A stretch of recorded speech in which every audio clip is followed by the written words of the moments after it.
everybody, it's Romania Black, and wow, we're on volume 21 of Attack on Titan, and we're at the basement. Ooh, I can tell because of the cover, and I don't know how much of the basement we're getting into. I don't know how much that's going to happen, but I'm, wow, I can't believe we're here.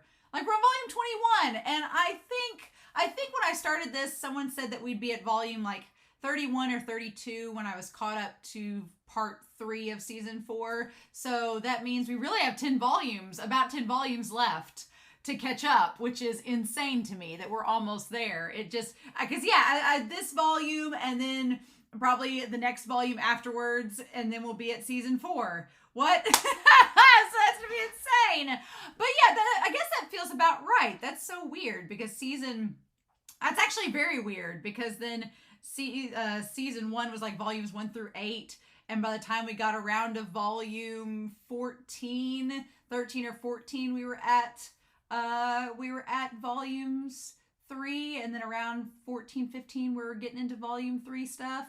And this would be okay. That's kind of weird because if you do the math, and I'm not a math person, but doing the math and knowing that, because Wit Studio handed over season 4 to Mappa, and I will defend Mappa a little bit on this because I know they've gotten a lot of flack for the season 4 parts 1, 2, and 3. We were talking about it in the Discord a while back, but the idea that I don't think Mappa knew how much was left of the content they were given at the time, and Wit Studio had already put on final season on, because they should not have done that. First of all, they shouldn't have done that. They should have just made the first part season 4, and then part 2 and 3 should have been season 5. There should have been 5 seasons of Attack on Titan if they were doing it right. Because I think people started making fun, being like, oh, the final season, part 4.5 or part 27. And it's like, no, I kind of feel bad for Mappa a little bit in that they were handed this by Wit. Wit had advertised it being the final season, and then it wasn't actually. There was more content than you would say for that. So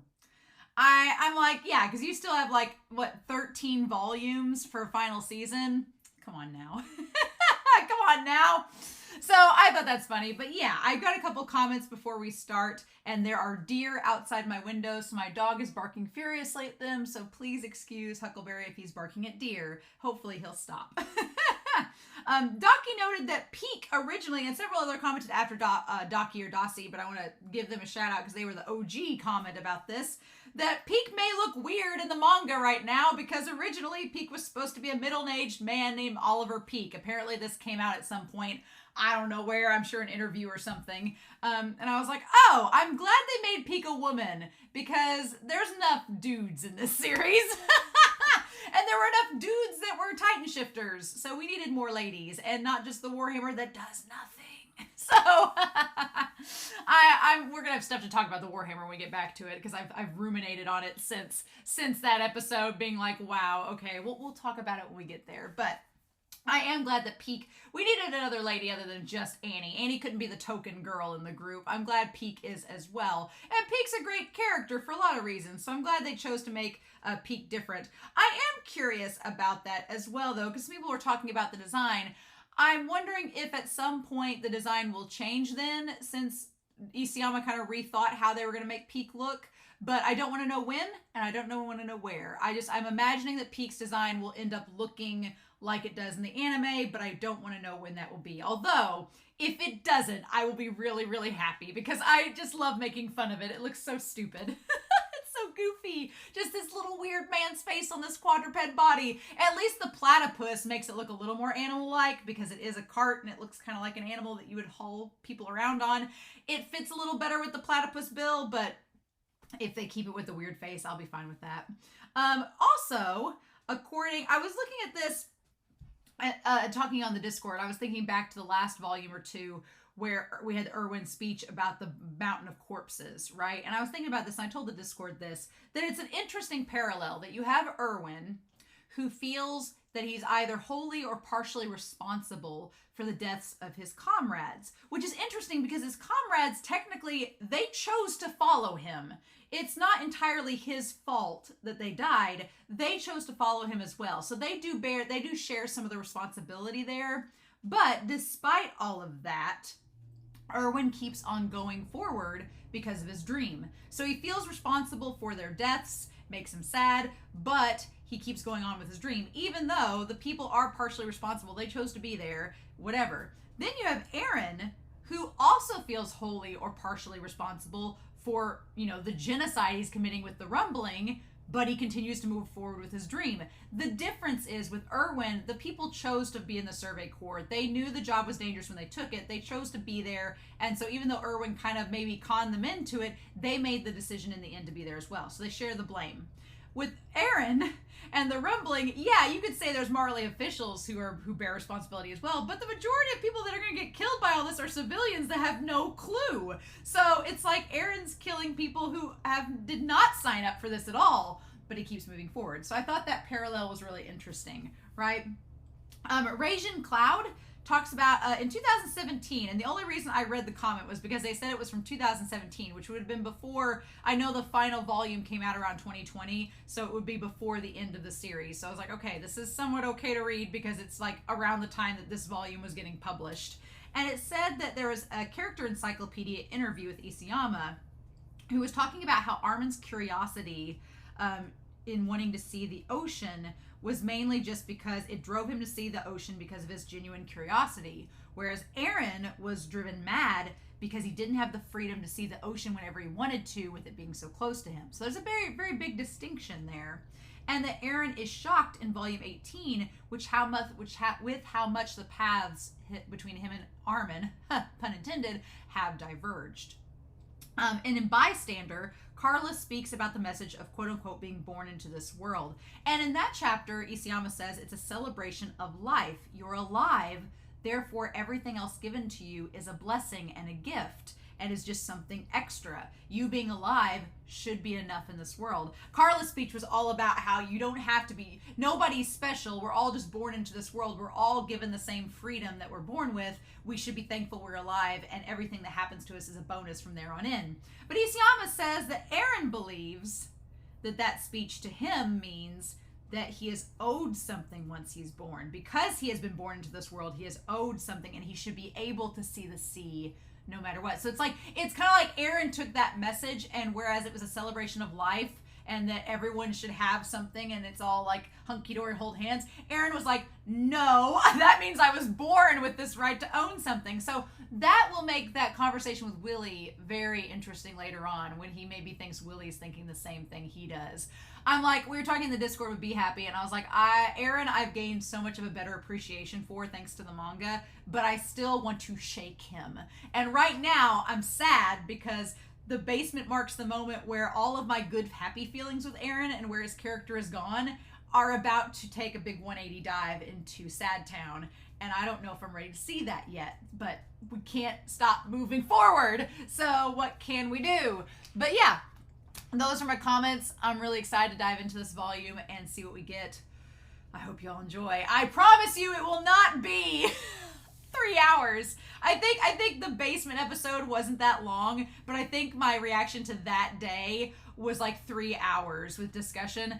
This is not going to be that long, I promise you. It is going to be a celebration. The manga review is a celebration of what is different in the manga from the anime, and also a celebration of the artwork and a recontextualization of the discussion that I spent way too much time on back a year ago. So yeah, we're just going to have fun with it. But God, this is better not be 3 hours. Too much editing. That's what we're going to talk about here in 3, 2, 1. Man, this cover. Oh my God. That cover is absolutely terrifying. What's so interesting, though, is that both Aaron and Mikasa have their hands on the basement book. Both Aaron and Mikasa, which is it's intentionally done by Isayama, right? Because he's the artist. He could have just drawn Aaron holding the book open, right? But instead it's both of them. And if you've noticed the last several volumes, a lot of frames where it's been Aaron's reaction have also contained Mikasa.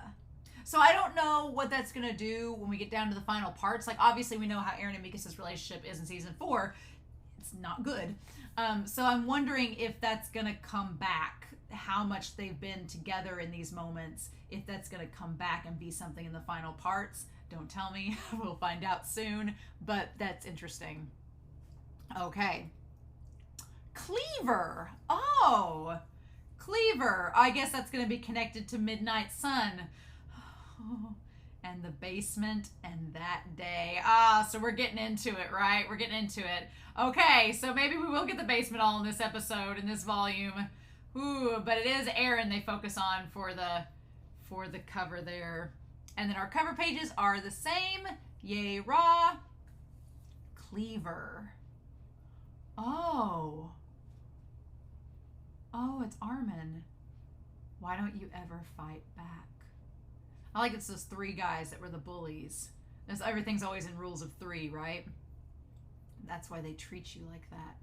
Do you want to keep losing forever? Look at how creepy Aaron is, where he's just like, aren't you gonna fight, Tatakai? Like, just coming through there. Why? He looks like a little murder child. I'm sorry, but everything with Aaron in it, he's not this cute, innocent little kid. He's a freaking murder child. Like, come on. I'm not losing. Because I'm not running away. Oh, wow. Oh, my God. Oh. Oh, in Savagery, when Armin and Aaron are at the table and Aaron is yelling at him and calling him a coward, and Armin's like, who's running away? Who's the coward? Oh my God. Oh, okay. I want to remember this and file it away from that moment, that Armin being like, you're running away from us. You're the loser. You're the coward. Oh my God, that just hit. Oh, ooh, what's your name? God, and then it just goes right back to him. Oh. Oh. Oh, Aaron, honey. Oh, no. Oh. I should have known this would happen, but all I could do was depend on you. Aaron's saying he's depending on him. Oh. Thanks to you, we were able to capture him. Armin, why don't you ever run away? But he doesn't, because he's a hero, remember? Hey! Wow, we've recontextualized the cart titan just like that. We were just talking about that. Man, they automatically are making peak. It's like Isayama is like formulating, like as they're getting closer to Marley, they're like, and here we go. Wow. So, yep, we're already recontextualizing peak. Wow, looks so much different already. Oh, shit. Yeah. So much different. Don't think about taking another step. Wow. And they even like made the lips a little bit bigger. Like, oh yeah, Isayama at this point knew that they were changing Peak into a woman. Guarantee. I'll kill him. Is he the Beast Titan? Oh, the markings around the eyes. And then Zeke sees him. Are you Eren Yeager? Wow. Oh, poor Bertolt. Bertolt's like, damn it, my neck. You don't look anything like your father. I know what you're going through. We're both victims of your father. He's brainwashed you. Wow, but Zeke looks surprisingly like Grisha. Wow, Zeke really does look a lot like Grisha. Like the same nose, the same eyes, the same mouth. Wow, he just has Dinah's hair.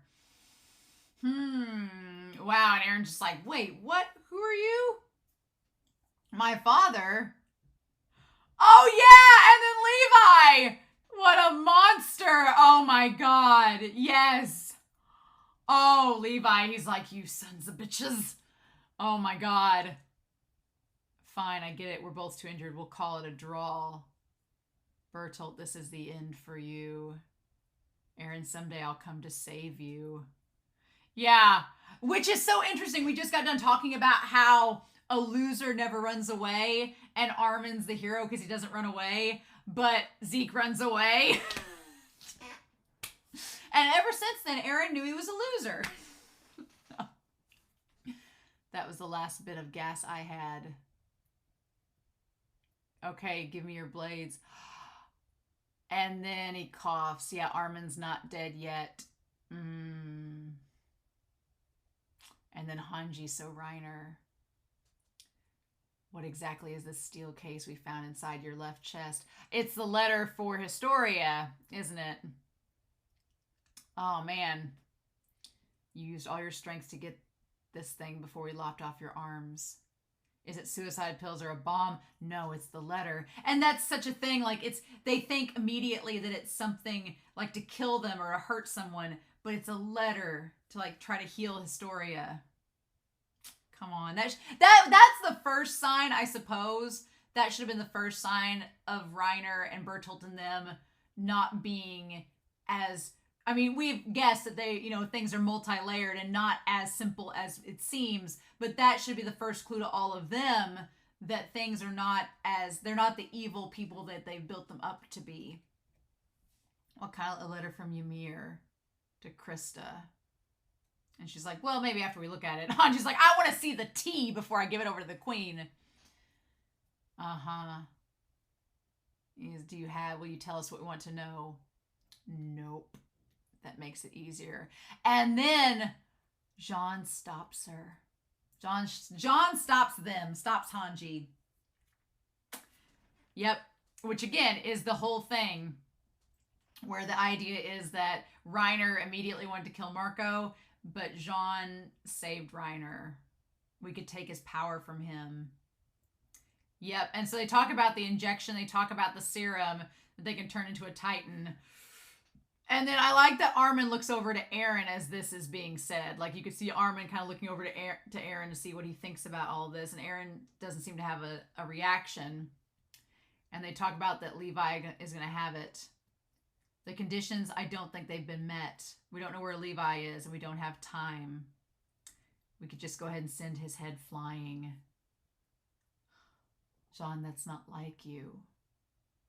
If you're content with leaving things unknown, how can we ever expect to defeat the Titans? And you know that Hanji's mad because Moblit's dead. But then Jean brings up, he's like, this isn't like you. Like this, like, are you really going to do this? When will we ever know enough to face our enemies? Which is something that Armin was questioning as well. So again, that tie between Jean and Armin, right? And then, oh, of course Mikasa has enough to reach Eren and Armin. Of course she does.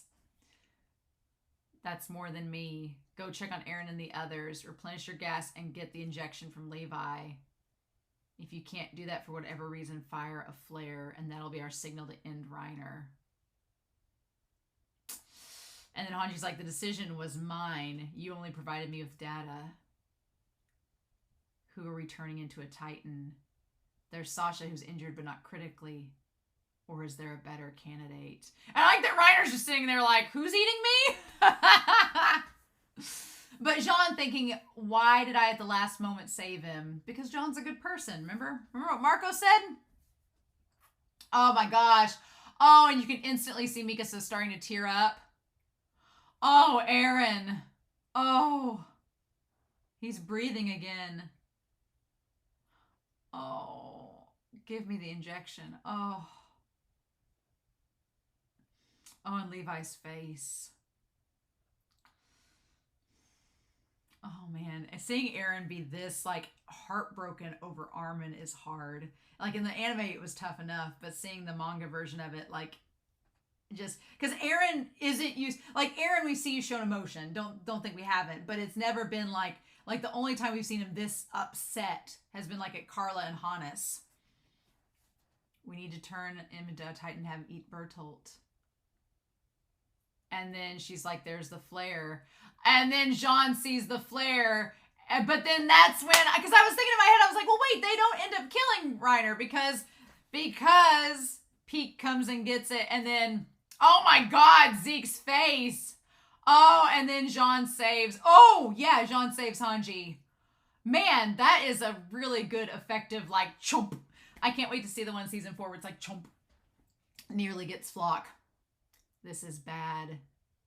Man, yeah, they just changed their tune. Isayama was instantly like, okay, we're going to make Pieck look a little bit different. So, bye. Interesting. They took Reiner. Oh. And Jean. We didn't kill him. You'll get yourself killed. It's my fault. I've done something terrible. And then Hanji's like, I told you it was my decision. Which, it's so funny that Jean says, I did something terrible, and then Reiner's going to end up saving them whenever they're doing, like, judgment and all of that. Oh, my God. Yeah, it's gonna end up coming back. And then look who shows up right as he's about to hand it over to Aaron with blood on his hands. Flock. Commander Irwin is dying. He won't stop bleeding. I thought the injection would be able to help. What do you think? And when you find out that Flock did it to punish him, that's oof. It hits so, because Flock doesn't even seem like he's, thinking that. He seems so innocent there. And then at that point, I love Aaron's like, what? Like, our friend's baked, kebab right there. We're gonna, and then Levi has to make a choice. Man, the way that they draw Levi too. Oh.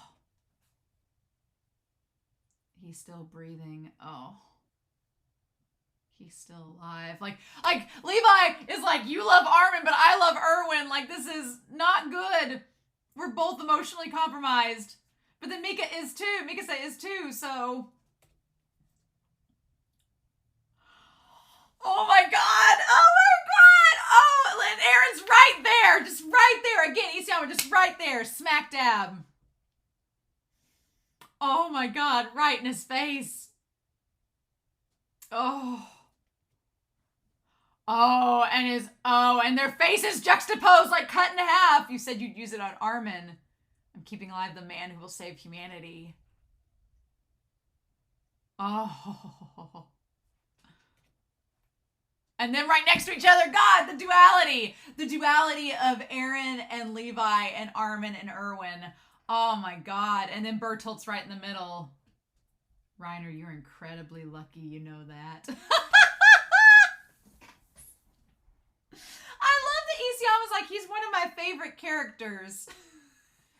And from this moment on, as if he wasn't suffering enough already, Reiner's just going to go through hell. Like, it's all that's going to happen to Reiner. Do you two have any idea what you're doing? Oh my God. Like, everyone's dying. So make a decision. Erwin Smith, the commander of the Survey Corps. You're here telling me to sit here and let him die. There's no time. Get out of my way. Oh my God. And they both, again, Aaron and Mikasa together in this. It's like they've always been together in these decisions and in these moments for so much of this series. And then, Aaron, look past your own feelings. My feelings? Why did you hesitate? If Erwin was alive, I don't see how you could have ever predicted that Flock would bring a dying commander here. And Aaron's face. And meanwhile, Armin's just wheezing there in the background. Aaron, oh. Oof. And Flock's like, hey, I know this is my fault, but hey. I could take it from by force. You know it too. Humanity can never defeat the Titans without Erwin's strength. Oh, without Armin, we can't. Oh, if we don't have Armin, we can't win. Hasn't that always been true? We used that boulder to block the Trost District and save it. We figured out Annie's true identity and came up with a plan to advance to the Titan territory during the night thanks to Armin. And he exposed Reiner when he was trying to stay hidden. He's the only reason we defeated Bertolt. It was because of him. It's not the commander who's going to save humanity. It's Armin. Isn't that right, Mikasa? You know what? And a part of me doesn't know if this is all just Aaron from the present talking or if there is a little bit of the future. Because like I said in the recap way back when, my theory is that Armin, I feel like it's going to be Armin versus Aaron at the end. What that looks like, I don't know. But I feel like Armin is going to be the person that brings everybody together somehow. Whether it's through a council, whether it's through like ambassadors or whatever ends up happening. Because I feel like they're going to defeat Aaron. I feel like Aaron's going to die. They're going to defeat him. And then they're going to tell the world, be like, we defeated the founding Titan, whatever. And then try to like form this peaceful coexistence after that. And because Aaron was the big bad, everybody believes them. And I don't know exactly how that will take shape and form and what will happen with that. But I feel like at this moment saying that Armin's the one who's going to save humanity, I'm wondering, like, is that part of the Attack Titan making that happen? If that's part of Eren from the future coming back to influence? Because honestly, but it's so complicated, because you would think Eren, if Eren was just Eren's not trying to conquer the world. If he was trying to conquer the world and destroy everyone, then he'd want Armin out of the picture. But he wants to save Armin and Mikasa because they're his friends. It's wonderfully complicated. But God, I'm getting, as we're getting closer to season 4 stuff, I'm getting excited for the anime that I haven't seen yet, but we're not there yet, so we can't do it. But it's just funny that now after the fact we find out about the basement and about the Attack Titan. So part of me is like, is Armin essential and Eren just doesn't even realize it yet? Was Eren foreshadowing? We don't even know. Give it to me. The one who'll save humanity is Commander Erwin. And this is when Flock talks, right? And Flock, honestly, if Flock hadn't gave this speech, maybe Levi would have gave it to Erwin. But he's like, there's not a single living soldier. He crushed rocks through them all. He figured out a plan that would get him his teeth into the monster's neck and carried it out. Yeah, oh, Gordon, Sandra, Marlowe. None of them died thinking how noble their sacrifice would be. All they felt at the end was fear. It's interesting to see it through Flock's perspective and see Flock's face as he talks. Wow, that expression Flock has is terrifying. I was going to put him out of his misery. I like that Levi at that moment was like, wait, you were going to put him out of his misery? What?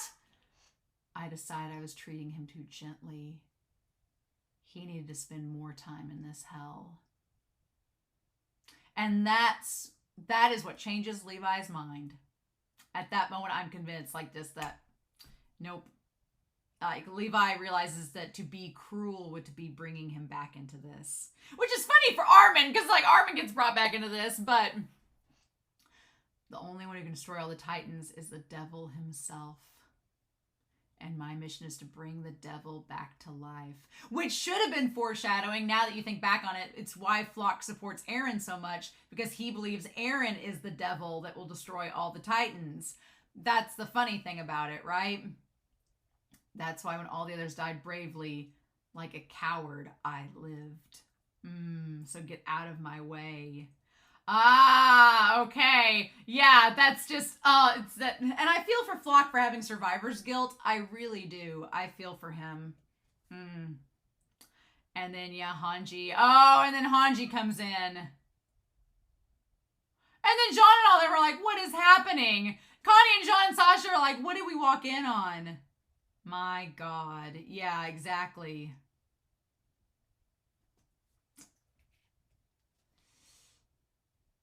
We still need Erwin. The Survey Corps has been nearly wiped out. If the commander dies too, humanity will lose its symbol.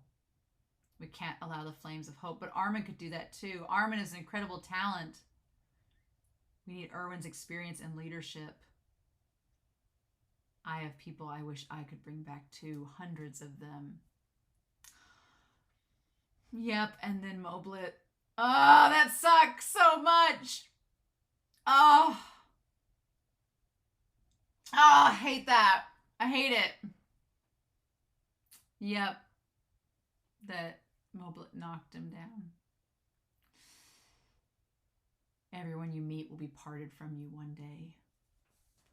That is so harsh and true. It's difficult to accept, and it's hard to stay sane living like that. It's painful, so painful. I know that. But we need to move forward. Yeah, and that's, God, that's like one of the most real lines is that, you know, if you're suffering from grief, it's hard to like know that you're going to lose someone and that it's going to hurt horrible, but you've got to keep moving forward. And then Mikasa thinking of the three of them. Like she comes to terms with it. Oh, I hate it. I hate seeing Mikasa cry like that. And then Eren doesn't give up, right? No.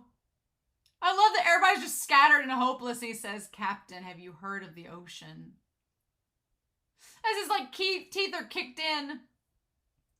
A gigantic lake. It's made out of salt water. That's what Armin said. He said, we'll go see the ocean on the other side of the walls. Oh, Aaron, that was his dream we had as little kids. All I had left inside of me was hate and revenge for my mom and wiping out the Titans. But Armin's different. Fighting isn't all he has. He has dreams. Wow. And for Aaron to be self-aware and know that all he has left inside of him is hatred. But knowing Armin's different.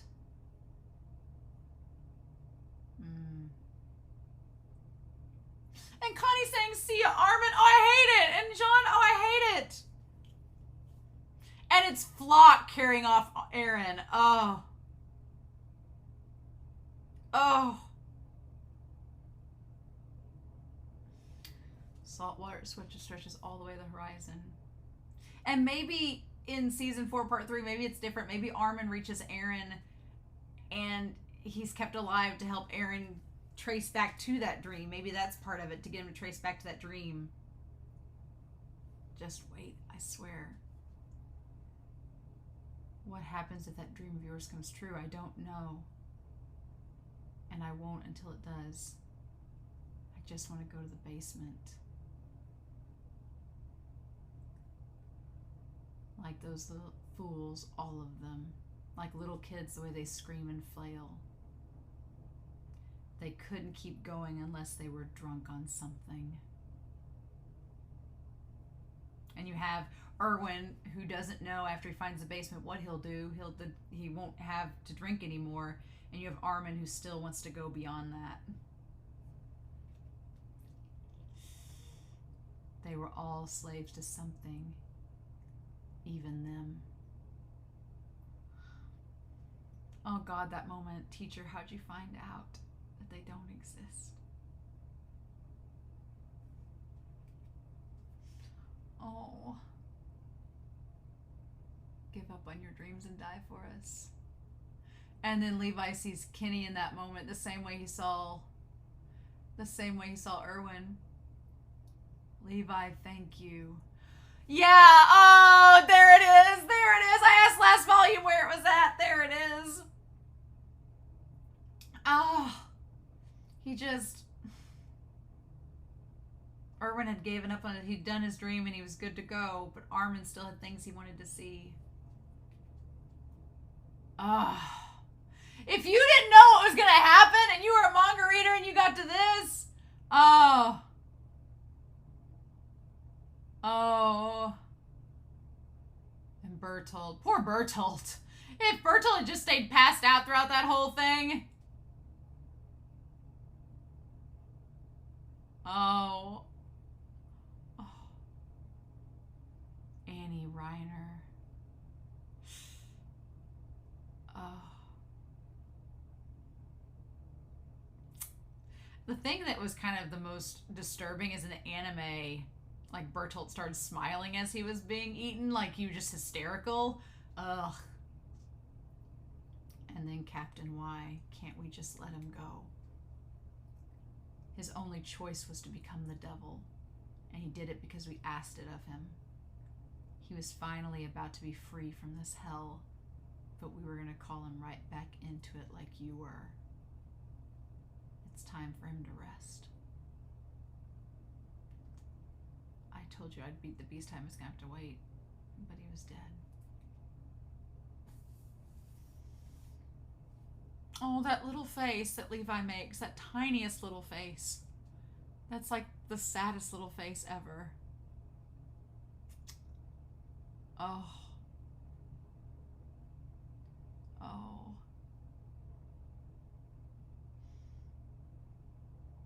And then Aaron. Oh man, Aaron and Mikasa with him. Oh. Oh. I didn't cry this time. I feel better. I didn't cry this time. Oh God, Aaron's face and Levi's face. It's like saving the person, one of the people you care for the most, and then losing one of the people you care for the most. Oof. Oh, wow. And then Armin. Oh, wow. And there's Mikasa with him back at Trost, maybe? Oh, and then Bertolt's face. It hurts. It hurts. Oh. God, that face. It's like it's transferring over to him from Bertolt. Oh. And the eye crying. Ooh. Ooh. That visual. The basement. Oh, it was Sasha saying it hurts. These are serious injuries. Oh, and Aaron. Oh. Oh.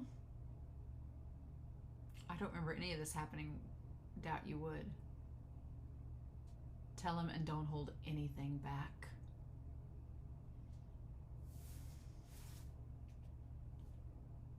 Oh my God. That face. Like, yeah, you ate Bertolt, so there's that.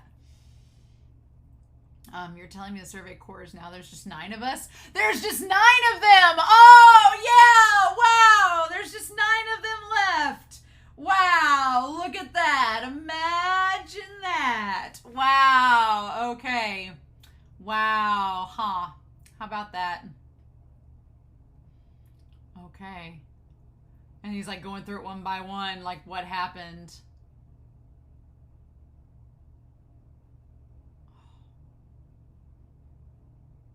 Why did you choose me? Yeah, and it's like that guilt of you chose me over Erwin. Your 2 friends didn't see things that way. And then Hanji's like, yeah, we'll deal with that after we get back. It was I who chose you. I chose this place and time for Erwin's death. And it always gets me, they just left him in the house. They just left him in the house. They didn't bury him. Somebody's gonna come back to Shiganshina and find that body? No. There's no way you could let the commander die. What do we do now? And Hanji's like, I think we should have gave it to him, but Erwin entrusted the decision to Levi, and Levi chose you. But now Erwin Smith's life and the power of the Titans is on your shoulders. Yeah, no pressure, right? No pressure. Okay. And he's like, I'm supposed to be Erwin's replacement? That's absurd. And I like that for a moment, Armin and Mikasa feel guilty because they're like, we didn't think about how Armin would take this. And he's really sad about it. And Levi's like, don't misunderstand me. You can't replace Erwin. But it is a true power that you have, a power that no human has. Don't let us regret this. Not me, not them. Levi becomes such a dad in that moment, being like, don't make us forget this, right? And then Flock's over there out to the side. He's like, you've got this power. You've been given a second chance at life. Like, here we go. Make regrets impossible. That's your mission. And Sasha's like, can you guys shut up? We're no match for Sasha. Oh, damn it. No! That bottom panel there where she's just like, where she's injured? No, because that's all of them that are right there looking at Sasha. She's gonna die. And it's the same people who are gonna be there. The same people with Flock included. Oh my God. What? Why? Isayama, how dare you? How dare you? And yeah, at this point, Hanji's like, well, you and I are in the same boat. We're both successors to Erwin, along with Levi. I feel like, though, in my opinion, I know everybody said that Erwin was split between Levi, Hanji, and Armin. I always thought it was mainly just Hanji and Armin that were Erwin. Levi was always kind of their own person, and their rank doesn't really change. Hanji moves up, and Armin moves up. So, yeah. And they're going to complete the survey. Have you lost the key? No, it's right here. How that key stayed on? It's like, it's on there tighter than a lipstick in a drag race, lip sync off, lip sync for your life. Like, how that lipstick stayed there, how that key stayed there, I have no clue. And then, yep, the fire didn't spread this far, fortunately. Yeah, lucky them. Wow. And them as kids versus them now. And it's like the house with everything grown up. Yeah, and the shoe. Wow, yeah, Aaron and his mom looking so much alike. When are we going to show me the basement? I don't know. When the plot calls for it, son. This is like, I get so nervous because we've been waiting to get to this point for so long, and we don't even really get in the episode. The episode was just kind of like, here we are, and the next episode's the one that's crazy. But it's so much like every little lead up moment to this feels like Isayama saying, are you sure? Are you sure you want to go in? Are you sure you want to go in? Why do you want to go outside? I hate spending my whole life inside the wall, ignorant of what's going on outside. Yeah, sometimes ignorance is bliss, though, right? There's no holding back an inquisitive mind. Oh, oof. And then, yeah, him looking out. Okay. Man, it's so tense and it feels so claustrophobic. This isn't the key to the door. I like Levi's like, hold on. And then just kicks it open like, yeah. Wow, there we go. All the little trinkets and everything. It's going to be so cool to come back here with Zeke. It's going to be really cool to come back here with Zeke and the cobwebs will be gone and it'll look a lot different. It's going to be real interesting. Yes, sirree. Their widely available medications are just medical books. There's nothing suspicious here. And there's a keyhole. I like Aaron like holding those two books up like which book? There we go. I liked it. What if Levi hadn't been there and Aaron was like, it's empty, and then they never came back. They just came back empty-handed. They're like, there was nothing in the basement. I would have laughed. Been great. And Levi's like, haven't you read any mystery novels? It's a false bottom. Peppermint, oil, and charcoal to keep moisture and bugs away. 3 books too, mind you. What could he have wanted to show me? And I like his hand is trembling.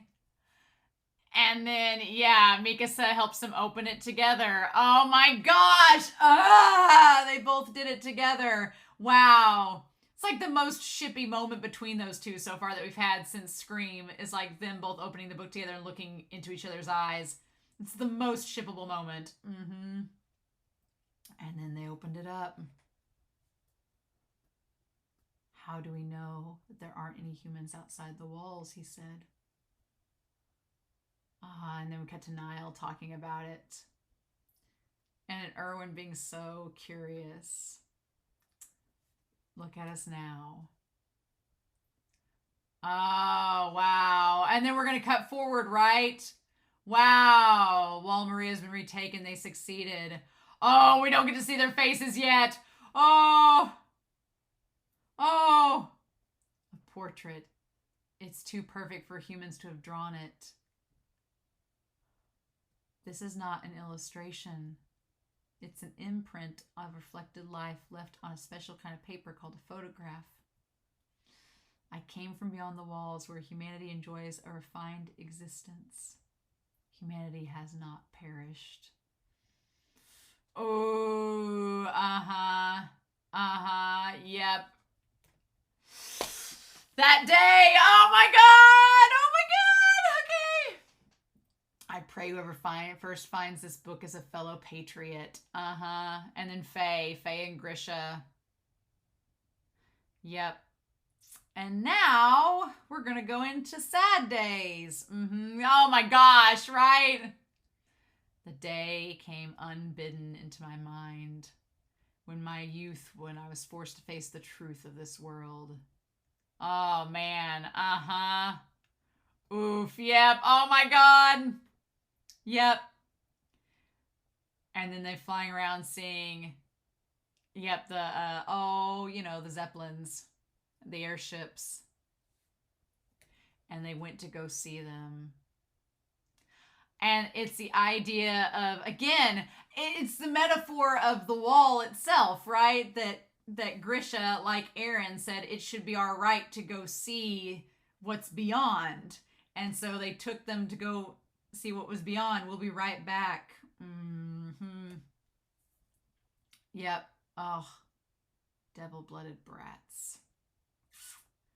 And then they saw from the side of the embankment. Oof. Yeah. And it's just like, and the thing about it is, I mean, yeah, it's a really cool airship. It's a moment, but it's like, was it worth the cost?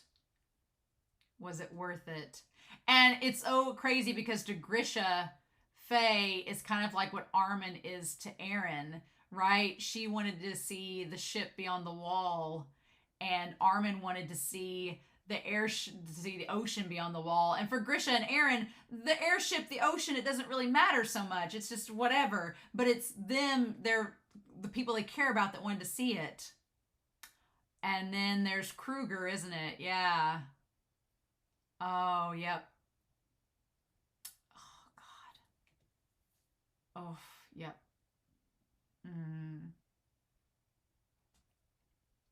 It was smart of you to keep your armbands on.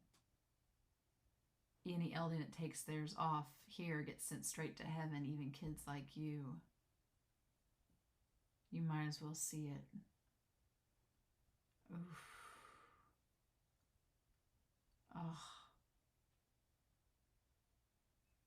My sister wasn't there when I got home. Damn, Kruger. Okay. Oh. Damn. Oh, that's so awful. The border of Liberio. I had work to do. Oh. And my father demeaned himself in front of these men.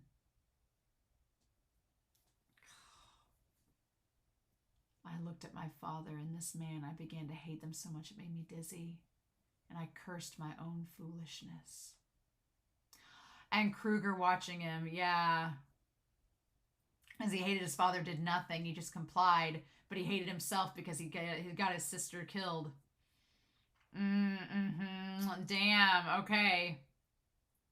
And then we get, like, Isayama drawing a storybook time. 1820 years ago, yes, Ymir Fritz made a contract with the Earth Devil in exchange for power, which is just the founding titan. But Earth Devil, founding titan, it's actually a centipede, but who cares? The power of the titans. Ymir's soul was split into 9 titans who built the Empire of Eldia. It destroyed Marley and came to rule our continent when the Dark Ages began. Yep. Okay.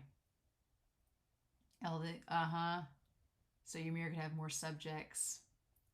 It was like that for 1,700 years. And Marley's people began to plot from within against them. They brought 7 of the 9 titans under their control and were victorious. So other than the attack titan and what was the other one? I'm trying to remember. The attack titan was one that they couldn't control. And was it the founder? I don't 7 of the 9. King Frisk was the only one left on parody. Oh, so yeah, it was the founder and the attack titan, yep. And then Little Parody, which is like Madagascar reversed, right? Non-Marley and Eldians that remained. The king abandoned us and left us on the continent. And then, yeah, just all of this stuff. He looked like a dog. Belittling his ancestors. The man was lying. He lied because the truth was inconvenient for him. Yeah, Yes. Oh. I like that Isayama keeps saying sent to heaven and keeps bolding it like it's going to be something important, like you should know what to get sent to heaven means. But he's saying just know that phrase is important. We keep saying it, and then you find out what it is later, and you're like, okay, yes. But it sucks because Grisha's like, all we want to do is go for a walk, like that, the injustice of that, right? He's like, a rumor like that and we'd be done for. And it's just like his parents doing what they could to survive in the world, and Grisha realizing that wasn't what he wasn't satisfied with that. I was foolish and ignorant, and the world was unfair and insane. I discovered my own path when I was 18. Yeah. And then, yeah, you see Grisha. I'm a patriot. And then that's when they get in with, yep, deep hatred of Marley and the Marleyan government. And the underground establishment, yeah. And then, of course, Aaron gets like his rage from Grisha. Of course he does. Who the true devils were. What our ancestors had done was right. And there's all of them that become Titans later on. Oh my god. And then, yeah, Grisha, we had to bring Eldia back to power. Yeah, oh my god. And then Grisha joined a cult. I love that, yeah. He looks so much like Aaron there. Aaron looks so much like Grisha in that moment, right? With his rage and everything. Yep. With the informants from the Restorationists. That's it. They learned everything from the owl. Yep. And so, yeah, it's like nobody really knows who did what. It's just whatever you want to believe for your cause, you know? That's how true is that to real life, right? And then, yeah, Grisha's like, it's so obvious, isn't it?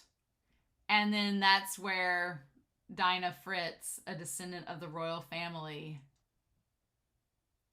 And wow, yeah, she looks a lot like Astoria, so I mean, I believe it.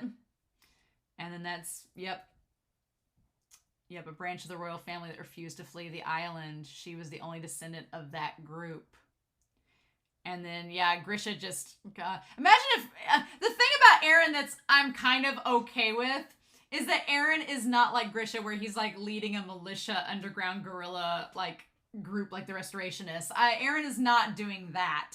And I'm glad that Isayama did not make the story have Aaron follow in his father's footsteps like that. Aaron very much takes matters into his own hands. The difference is Aaron has the power. He doesn't need to do that group. The funny thing is the Jaegerists end up following him in the exact same manner, but Aaron never even like, I'm watching Monster at the same time now, and Aaron reminds me a little bit of the main antagonist, Johan, a little bit, and that all these people like want to follow Johan and do things in his name, but Johan's just like, eh. And Aaron's just like, I got my own agenda. So there is a similarity there. That's fascinating. The key to Eldia's restoration. The founding Titan has the ability to control all the other Titans. If we get our hands on it, we'll be able to destroy Marley once and for all. He refused to fight. Oh, yeah. So I was always like, the Great Titan War began when the 145th king inherited the founding Titan.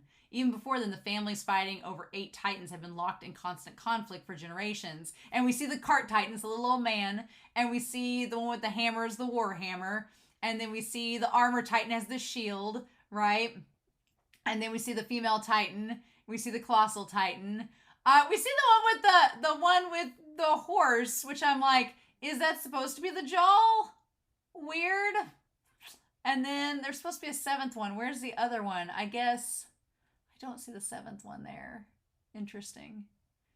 And then they said, and that's when they used the people to make the colossal Titans in the wall. Ha ha ha. It's funny. Interesting. Our family could not agree with that cause, and we parted ways. Uh-huh. And Grisha's like, we'll fight. Okay. Grisha is just like, uh-huh. And then, yeah. I mean, Grisha, just gets Dinah to fall for him. Mm-hmm. They're married and they had a baby boy. And his name was Zeke. A child with royal blood that will lead us to victory. Uh-huh. Wow. Yeah, she looks so much like Historia there. I guess this would make the Aaron and Historia ship very weird indeed, right? Because she's a royal blood too. So it would be like, if Aaron was indeed following his dad's footsteps, that would be so awkward, right?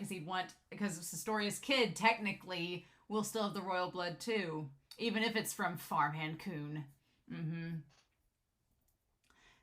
And that's when the Marleyan government talks about, we've received a proclamation from King Fritz that incarceration of evil who fled to the island of Peril, that soon Eldia would rule the world once again and control the continent through a reign of terror. Uh-huh. We'll spend years selecting warriors from internment zones. Interesting. So they had said they received a proclamation from King Fritz that he claimed that Eldia would rule the world again and control this continent through a reign of terror. But that's not true, right? That never happened. So did they just decide that they were going to invade parity and then they made it all up to do the warrior program? 5-7. Yep, must be worthy of inheriting the 7 titans under Marley's control. Yeah, and it was just for a way for them to weed them out, right? Interesting. Message from the owl. So it can be first to adapt the coming struggles over resources. Yeah, here we go. I was like, it's been a while since I've watched this episode. And then Marley now uses the power of the 7 titans to maintain its position, but there will come one day when this power is no longer absolute.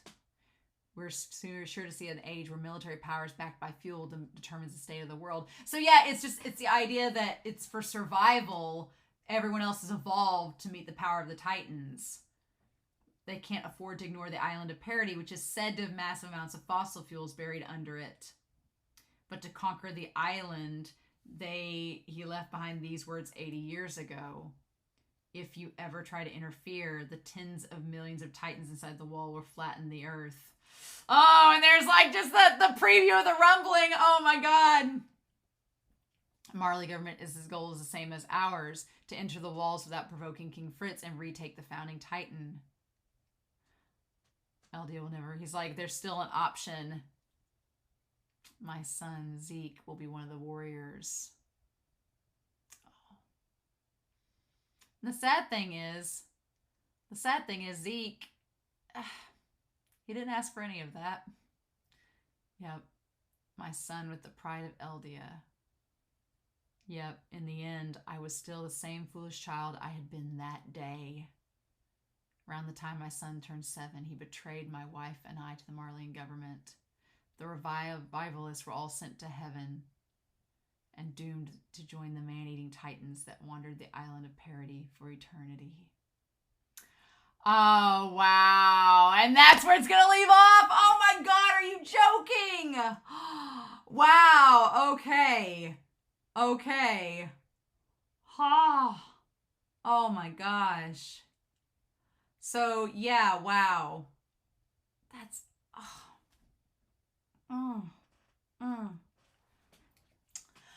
Oh, it's the Attack on Titan High School cast. Hey, we've looked at this audio drama, but I've not seen the full spread here. Oh my gosh. So Reiner, the school jock, the popular at school, is somewhat lacking in tact. Reiner's so popular in this AU. Bertolt is the gopher, the messenger used by Reiner. With the coffee. Castoria is the school queen bee, the daughter of the socialites who never wanted for anything, bored with her school life. Ymir is the pleaser and spoils Castoria in hopes of making herself seem indispensable. Love it. Hitch, the hanger-on. The wannabe wants to become friends with Historia and leech off her popularity. Ha! Aaron, nothing in particular. The regular person, not part of the popular crowd of nerds. No dreams or ambitions. Oh my God, Aaron. Annie's the bad girl delinquent. And then Jean being the delinquent bad boy is amazing. He thinks it'll get him girls. I do love Jean's hair parted like that. It looks really good. Connie's the idiot slacker. Sasha's the weird girl. Marco's the homeward obsessed nerd. I love that he's looking at Jean. Marco is. He's like, oh. And Armin's looking up at Jean like, oh, the otaku and the nerd. Jean has a type. Apparently. Oh my God. And an anime lover. Best buddies with Armin. And Mika says the occult lover, the goth trying to figure out a curse she can use to repel Jean, who won't stop bothering her. Oh my God, yes. And in the school cast, the target and the loser. Oh my God. And then at the top is the jock and the queen bee. Amazing. Yeah, the audio drama for that was like The Breakfast Club. It was great. Man.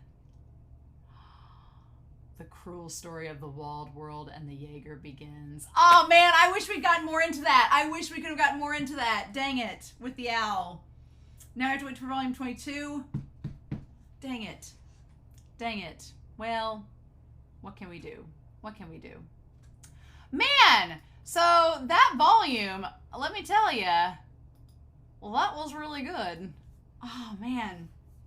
Oh, the way they draw Zeke though, like I simultaneously feel so bad for Zeke because he did not ask for the way that Grisha. It's what's so interesting about Grisha's character is that Grisha tries so hard to overcompensate for being an idiot and losing his sister, and transforms his guilt into this like resolve to lead the revivalists, the restorationists, to Eldia, as if winning and claiming back Eldia will absolve him of his guilt.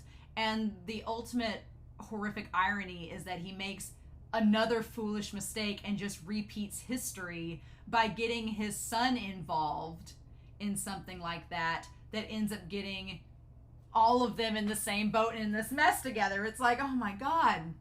It's like Grisha just didn't learn his lesson until he goes to Parody and meets Carla, and then he doesn't try to go through the same agenda again. He tries to do his own thing. And that's when he finds out about, as far as we know, that's when he finds out about the royal family and all of that and what was going to go down. And then we see Memories of the Future. So he was trying to start something up again and then changes his mind because of Aaron and Carla. It's like he becomes a better dad and when he gets a second chance at life, and Zeke just doesn't know how to take that. And how would you if you were in Zeke's shoes? I just love he's playing with the little Beast Titan doll there. Oh, damn. Man, this volume, I can only imagine what those of you who were first when this episode came out, it was jaw-dropping. Like I couldn't stop talking about it because it was like everything suddenly made sense. It was like everything that you've been theorizing about and wondering about, and you looked at the EDs and everything, like all the imagery, everything suddenly made sense. And there was still so much mystery, right? Still so much mystery with the Founding Titan and Ymir and all this. And then, but just seeing the similarities in Grisha and then in Aaron is so interesting. And how Grisha kind of like tries to find a way to like express the need for freedom. I would say though that Grisha doesn't exactly want freedom the same way that Aaron does. Grisha and Aaron both have issues with resolve. They both have issues of rage and getting angry at the system. But for Aaron, it's about being free to do what he wants and that his freedom's being denied. And Grisha, what's interesting is he doesn't necessarily come across it the same way as Aaron does. Like, Aaron hates the system as a child and wants to be free from the walls from the start. Grisha was okay working inside the walls up until he met the guy in the Restorationist. He was still going to be a doctor like his dad and do the thing. He just felt bad about his sister dying. And then the guy from the Restorationist came in and told him, like, the true story of the system.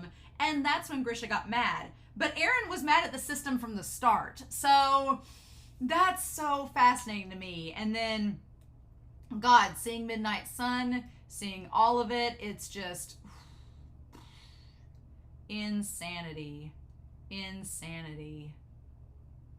And I like that when they come back on the other side of the wall, we don't see what Hanji and Mikasa and Aaron's faces look like, because we don't see what it looks like after they know the whole story. Yep. It's like, once you know all this, you can't go back. It's like, it's over, right? I can't believe we got volume 22 next. Oh my God. These volumes have been incredible. The artwork has been insane. Isayama, you madman.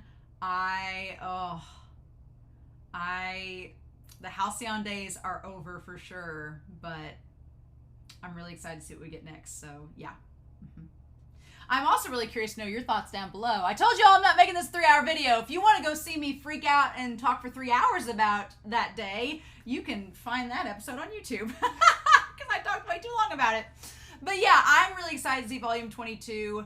I am really excited to see Kruger in the manga and see what we get. So I hope y'all have a wonderful week. Please stay safe, take care, and yeah, I'll be back next week with more Attack on Titan, volume 22. Bye.